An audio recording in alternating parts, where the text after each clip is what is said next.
The year was 1886, and the wind across the high plains of the Wyoming Territory already carried the scent of a formidable winter.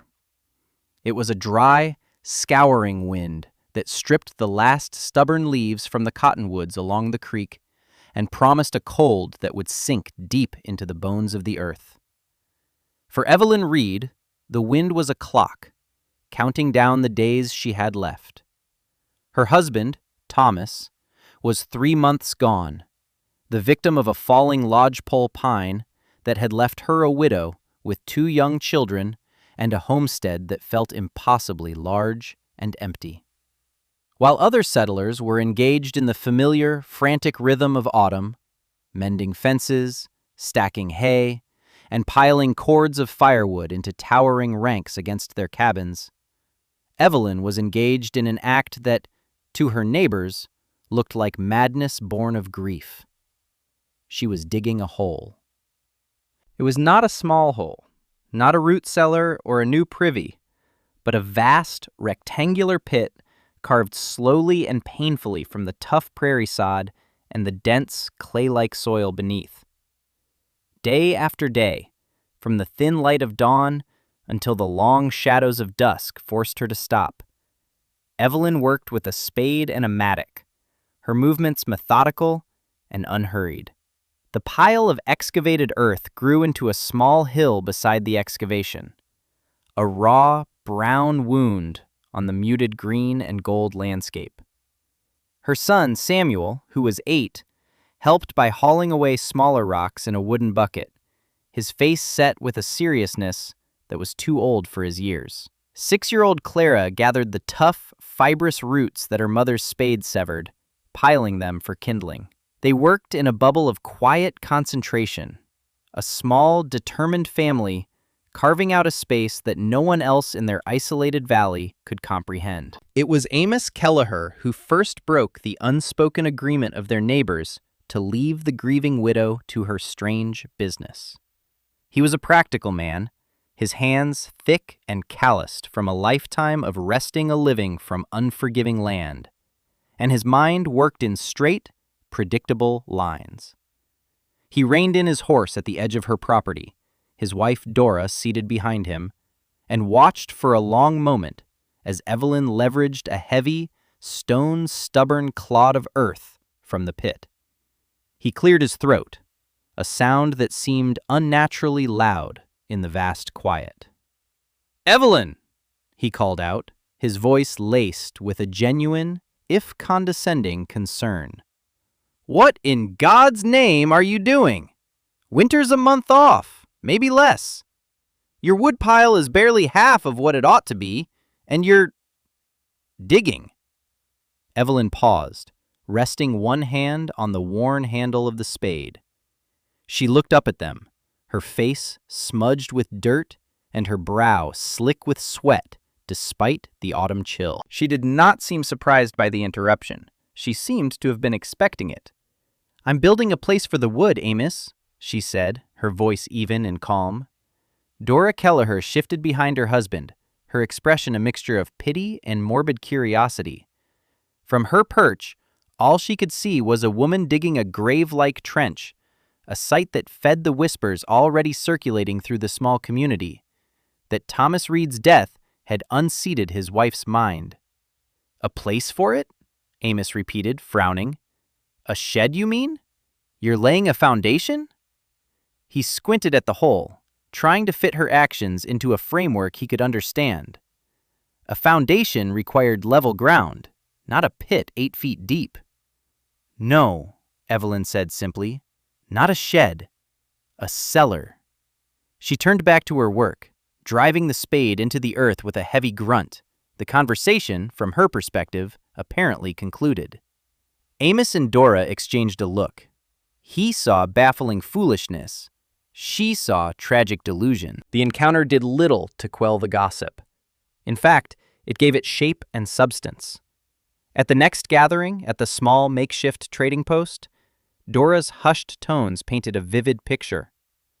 "Poor thing," she murmured to a cluster of other women, including the quiet and observant widow, Constance Hartwell. "It's a pit, deep as a well. She says it's for her firewood. Can you imagine? The damp will turn it to mush before the first snow. It'll be a cellar full of rot." The other women nodded, their faces masks of solemn agreement, though Constance's gaze remained thoughtful, her judgment reserved. Amusement, for most, was a safer position than attempting to understand.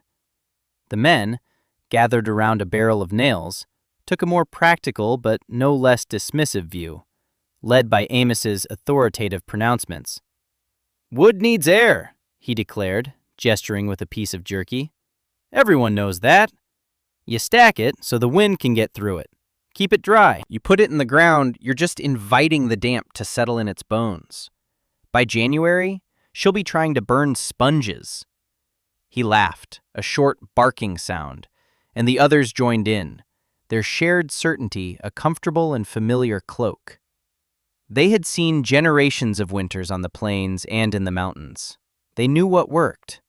They stacked their wood high, covered the top of the pile with bark or canvas, and prayed it was enough. Evelyn Reed's subterranean project was an affront to that hard-won, traditional wisdom. It was a fool's errand, and they pitied her for it, but none felt compelled to intervene further.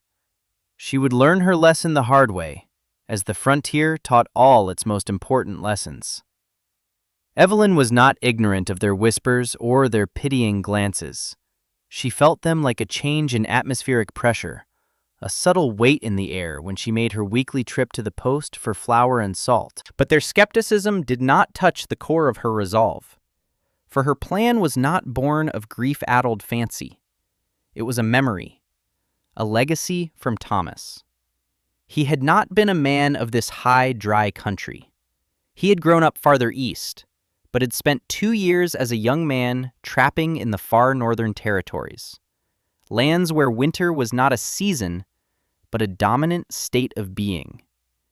He had learned from the Cree and from old, weathered French-Canadian trappers whose knowledge of the cold was as deep and intuitive as the permafrost itself. He had been a quiet man, but a keen observer, and he saw the world not just for what it was, but for the principles that governed it. She remembered one evening, in their first year on the homestead, sitting by the fire while a blizzard raged outside. The cabin was new, and the green wood he'd been forced to use hissed and sputtered in the stove, throwing off more smoke than heat. "It's the frost, Ev," he had said, staring into the flames. "It's not just that the wood is cold, it's frozen. The water inside it has turned to ice, millions of tiny crystals locked in the fiber. The fire has to fight to melt the ice before it can even begin to burn the wood. It wastes half its strength just thawing its own fuel." He had looked out the small window at the swirling white darkness. Watching an outcome is not the same as understanding the principle. We see the snow and feel the cold, so we think the enemy is on the surface. But the real enemy of a good fire in deep winter is the frost that gets locked inside the wood itself. His words had planted a seed. He told her of the beaver lodges he had seen, packed with mud and sticks, that would steam gently at their ventilation holes even on the coldest days, the heat of the animals' bodies trapped by the thick, insulating earth. He spoke of the way bears denned deep in the ground, escaping the worst of the sub-zero temperatures. And he told her about the root cellars of the northern tribes, dug deep below the frost line, where the Earth's own latent, stable temperature kept their stores from freezing. "The ground has a memory of summer, Ev," he'd explained, his voice low and thoughtful. "Down deep, it doesn't freeze. It stays a constant temperature, cool but not frozen, 40 degrees maybe. The frost is a creature of the surface. If you can get below it, you can escape it." The principle was simple: insulation. The earth itself was the ultimate insulator. Her underground shed was not meant to keep the wood warm, but to use the immense thermal mass of the surrounding soil to prevent it from ever deep freezing. The wood would be cold, yes, but it would be dry and, most importantly, unfrozen, ready to yield its full energy to the fire the moment it was needed. She tried to explain this once, and only once, to Amos Kelleher when he stopped by again, his concern having curdled into a kind of persistent irritation at her refusal to heed common sense. "It's about the frost line, Amos," she said, pausing from her work of lining the pit with stones she and the children had gathered from the creek bed. "The ground below 4 or 5 feet stays above freezing. It will keep the ice crystals from forming in the wood." Amos had simply shaken his head, a sad smile on his face. "Evelyn, the ground is the frost in January. The whole world is frost. I've seen it go down 6, 7 feet. You're building an icebox for your firewood. It's a pity, is all." Thomas was a good man, but he wasn't from this country. He did not understand the distinction between the fluctuating temperature of the air and the stable temperature of the deep earth. To him, cold was cold, a monolithic force to be endured, not a complex system to be understood and navigated. After that, Evelyn offered no more explanations. She simply worked. The work was a meditation, a physical act that quieted the grief in her heart and focused her mind. The digging was the first and hardest part. The topsoil gave way to a dense, stubborn clay packed with stones that had to be worried out one by one with the mattock. Her hands, already calloused, grew raw, and then formed new, tougher layers of skin. Her back ached with a fire that only subsided with exhaustion and sleep. Once the pit was dug, 12 feet long, 8 feet wide, and a full 8 feet deep, the next phase began. She and the children spent a week hauling stones from the creek that ran through the lower end of their property.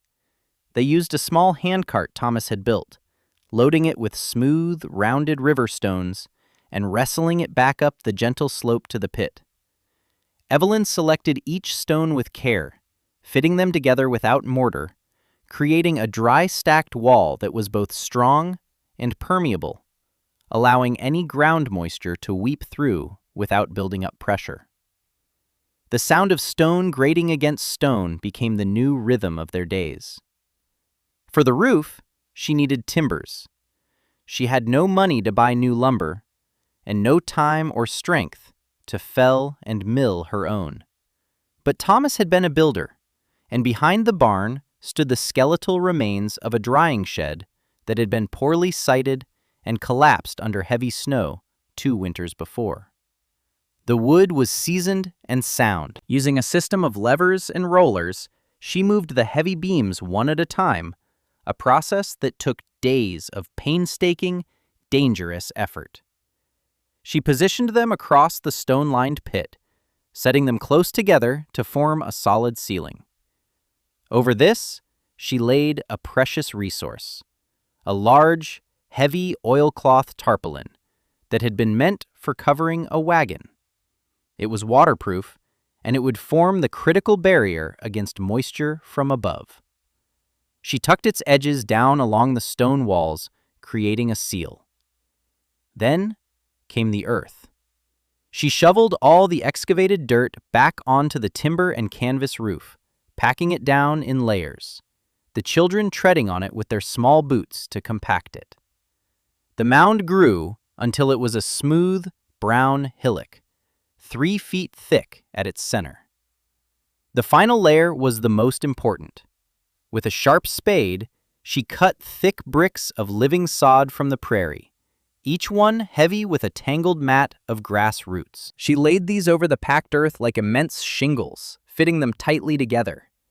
The living roots would continue to grow, knitting the sod into a single, cohesive blanket that would insulate the cellar, absorb rain, and, in winter, hold the snow. For the entrance, she had dug a sloped, trench-like ramp that led down to an opening in one of the short walls. She framed this opening with heavy posts and built a door of 2 thick layers of planking, with a space between them that she packed with dried grass and sawdust. It was heavy and awkward, but it was insulated. When she finally fitted the door into its frame and swung it shut, the silence from within was profound. The structure was complete. It looked less like a building and more like a natural feature of the land, a small, anomalous hill, a barrow from an ancient time. By the time she finished, the first flurries of snow were drifting on the wind, and the aspens in the high country had turned a brilliant, fiery gold. She spent the next 2 weeks cutting and splitting the rest of the wood Thomas had felled before his accident. She worked with a steady, desperate energy, her axe rising and falling in a constant rhythm. As she worked, she separated the wood. The driest, most seasoned pieces she stacked in a small lean-to against the cabin wall. This was her convenience pile, enough for a few weeks of moderate cold. The bulk of it, the greener and heavier logs, she carried, armload by armload, down the ramp and into the cool, earthy darkness of her new cellar. She stacked it carefully against the stone walls, leaving channels for air to circulate, just as Amos had advised for an above-ground pile. The principle of airflow was still valid, even here. When the last log was in place, the cellar was nearly full, a dense hoard of fuel and heat. She closed the heavy door, latched it, and piled dirt against its edges to seal it from the coming drafts. Now, all she could do was wait. Winter did not arrive gently that year. It came in a single, furious onslaught, a blizzard that swept down from the north and buried the world in a churning chaos of white. For 3 days, the wind howled, a physical presence that shook the small cabin and drove snow into every tiny crack and crevice. The temperature plummeted to 20 below zero and then held there, a solid, implacable cold that seemed to suck the very warmth from the sun. Evelyn and the children stayed inside, feeding the small stove with wood from her lean-to. She was careful, rationing each piece, making each log last as long as possible. Through the small, frost-rimmed window, she could see nothing but the swirling vortex of snow. The other homesteads were entirely invisible, each family an isolated island in a vast, frozen sea. During these days, a quiet doubt, cold as the wind, began to creep into her heart. What if Amos and the others were right? What if she opened that door to find a sodden, frozen mass of rot and fungus? What if her memory of Thomas's words was flawed?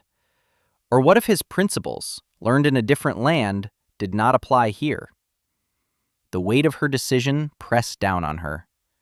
It was one thing to trust a principle in the abstract warmth of an autumn afternoon. It was another entirely to stake her children's survival on it in the face of a brutal, life-threatening storm. She had to consciously push the fear away, focusing instead on the small routines of their confinement, reading to the children, mending their clothes, cooking their meager meals. She had to have faith in the process, in the slow, silent work happening beneath the growing mountain of snow.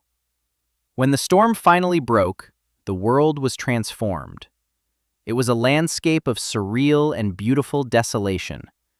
The sky was a brilliant, painful blue, and the sun shone on a sea of pristine white that had drifted into immense, sculpted dunes. Her cabin was half buried, and the familiar contours of the land were gone, smoothed over and softened by feet of snow. The cold, however, was worse than before. The air was perfectly still, but it had a crystalline bite that seared the lungs. Her lean-to was almost empty, the last few logs looking pitifully small against the vastness of the winter. The time had come. Bundling herself in every layer she owned, she took up her shovel. The entrance to her wood cellar was completely buried under a drift that was taller than she was. But she had anticipated this. The sloped ramp was its own guide. She started digging where she knew the door to be, the snow light and powdery from the intense cold. It took her over an hour of strenuous work to clear a narrow canyon down to the heavy wooden door. Her heart pounded in her chest, a frantic rhythm against the profound silence of the frozen world. Her breath plumed in thick white clouds. She chipped away the ice that had formed around the latch and pulled. The heavy door resisted for a moment, frozen shut, then broke free with a deep groan. As it swung inward, a wave of air washed over her face. It was not the biting, painful cold of the outside world. It was a cool, damp, earthy smell. The scent of a cellar, of deep earth. It was the smell of 40 degrees, not 30 below zero. Hope, sharp and sudden, surged through her. She lit the lantern she had brought, its small flame a fragile yellow jewel in the immense white and blue, and stepped across the threshold. Inside, the darkness was absolute. She raised the lantern. The light fell upon the stacks of wood. They were just as she had left them. She reached out a gloved hand and touched the nearest log. It was cold, deeply cold. But it was the simple, honest cold of a log in a cellar. It was not the crystalline, ice-impregnated cold of the logs that remained in her lean-to.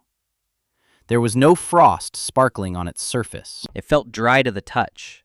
She picked it up. It was heavy with its own substance, not the added dead weight of frozen water.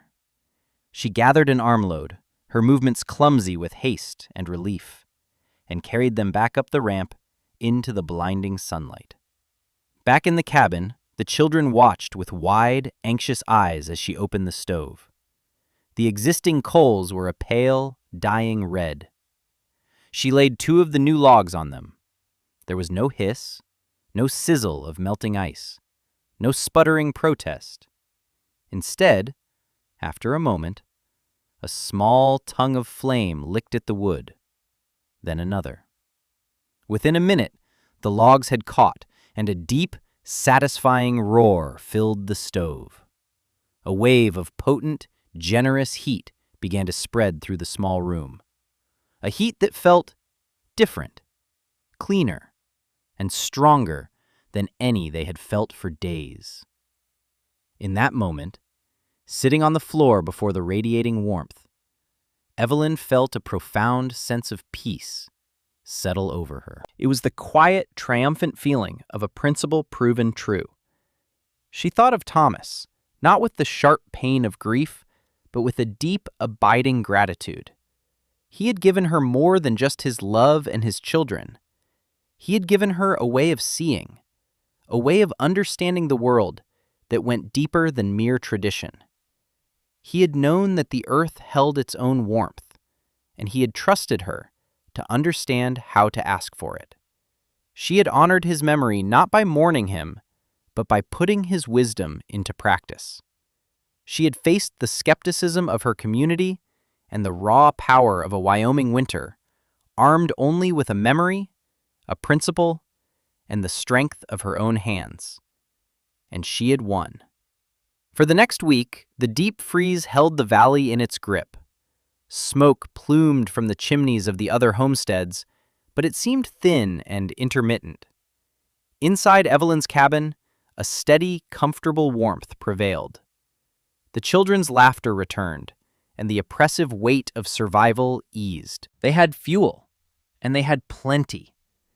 Then, one afternoon, there was a knock on the door. It was Amos Kelleher. He looked tired and worn, his face etched with worry. He did not meet her eyes at first. "Evelyn," he began, his voice rough, We're having a hard time of it. My woodpile, it's frozen solid. Every log is like a block of iron sheathed in ice. It takes half a day with an axe to get enough splinters for the stove. And it burns so poorly, the cabin never gets warm. My boy, he's got a cough that's settling in his chest." He finally looked at her. his pride swallowed by a father's fear. "I know it's a fool's hope, but I was wondering if I might trade you for some of your wood. The wood you put in that pit. Even if it's damp, it can't be worse than what I've got." Evelyn simply nodded. She felt no need for recrimination, no desire to say, "I told you so." His desperation was proof enough. She pulled on her coat and led him out to the strange little hill in the snow. She opened the door and handed him the lantern. "Take what you need, Amos," she said. He descended into the cellar, and a moment later, she heard a muffled exclamation of disbelief. He emerged with a large armload of wood, his face a mask of confusion and awe. He looked from the logs in his arms to her, as if seeing her for the first time. He said nothing more, just gave a curt, grateful nod and trudged away through the deep snow, his mind clearly struggling to reconcile what he had just experienced with everything he had always believed to be true. He returned the next evening after the sun had set. He stood at her door, his hat in his hands, the cold air swirling around him. "Evelyn," he said, and this time his voice was different. It was quiet, humbled. "That wood. It burns like it was cut in the middle of July. There's no frost in it, none at all. The house is warmer than it's been since October." He paused, taking a deep breath. "I was wrong. I was a fool for doubting you." The admission, so plain and unadorned, was more powerful than any apology. It was the honest reckoning of a practical man confronted with undeniable proof that his world was more complex than he had imagined. "Tell me again," he said, "about the ground, about the frost line." And so, Evelyn explained it again. She told him about the Earth's stable temperature, about insulation and thermal mass, about the difference between cold and frozen. This time, Amos listened. He did not just hear the words, he absorbed the principle, for he had felt its truth in the heat warming his sick child. He asked questions, practical ones about depth and drainage and the thickness of the roof. He was no longer a skeptic, he was a student. Before he left, he looked at the small, snow-covered hill. "A reed cellar," he said, more to himself than to her. "I'll be damned." When spring finally came and the great melt began, a new kind of work started in the valley. Amos Kelleher, true to his practical nature, was the first. He paced out a section of ground near his cabin and began to dig. Soon, 2 other families followed his lead. They came to Evelyn for advice, which she gave freely and patiently. She showed them how to stack the stones, how to brace the roof timbers, how to lay the sod so it would knit together. She did not position herself as an expert, merely as someone who had successfully followed a good idea. That summer, 3 more reed cellars were built, their gentle mounds of earth rising from the prairie. The community's vocabulary had expanded. They now spoke of the frost line as a tangible thing, a barrier to be dug through, not just an abstract measure of winter's depth. The reed cellar, as Amos had named it, became a standard feature on homesteads throughout that region. It was a simple, elegant solution born from a marriage of ancient observation and practical necessity. Evelyn's children grew up in a home that was never cold, their winters defined by the cozy warmth of the stove, not the anxious rationing of frozen fuel. Samuel, when he grew to be a man and built his own homestead, dug his wood cellar first, before he even laid the foundation for his cabin. He taught his own children the principle his grandfather had observed, and his mother had so bravely implemented, passing down the quiet wisdom that the greatest resources are often hidden, buried just beneath the surface, waiting for someone with the patience to dig and the faith to trust what cannot be immediately seen. The little earthen mound on Evelyn Reed's homestead stood for over 70 years, a silent, enduring monument not to a person, but to a principle, and to the quiet innovator who had listened to the Earth's deep, slow secrets.